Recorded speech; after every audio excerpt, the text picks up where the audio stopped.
Okay, now we're going to talk about relatedness from a coaching standpoint to an athlete. So this is now you as the coach to your athletes that you're working with directly, okay? Really comes down to asking questions and then listening, okay? So first and foremost, asking open-ended questions. So instead of the consummate, simple, hey, how was your day? Okay, it's an easy question to answer, good, and move on, right? Ask questions like, hey, what classes did you have today? Or what did you learn in blank class today?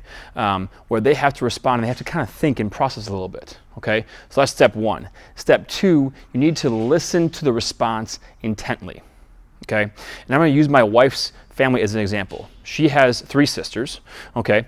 And so 4 sisters, all who have husbands or spouses, and when something is unimportant or just like casual random conversation, you'll hear conversations being talked over and around when they're having like a get-together, and there's just kind of a bunch of things bouncing over back and forth, 2 people having a conversation while 2 others are having different conversations, right?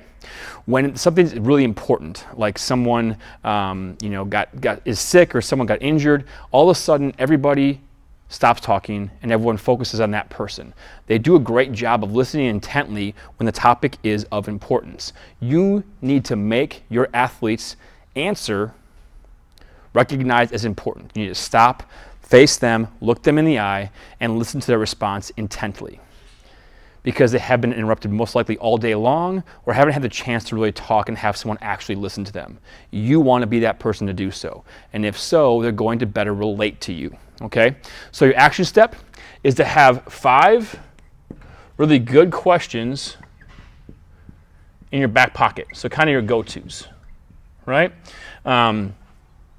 They should change over time, but you should have 5 that are kind of your go-tos so you can fall back on them if you can't be creative in your head every single time, okay? With the goal of this being, you want to get responses from all your athletes in a reasonable amount of time. So what that means, for example, is if I have a team of 20 athletes, okay, and I have them twice a week, my goal will be to get 3 to 5 responses per training session, okay? So if we break that all down, that means it's going to take us somewhere between 4 and 7 training sessions to ask each and every athlete, and I need to make sure I touch each and every one of them before I go back to the next one. Ends up being 2 to 4 weeks before I get to that whole process. So set realistic goals for yourself with this so you get responses from all the athletes and you touch them all so you can relate to them all on a higher level.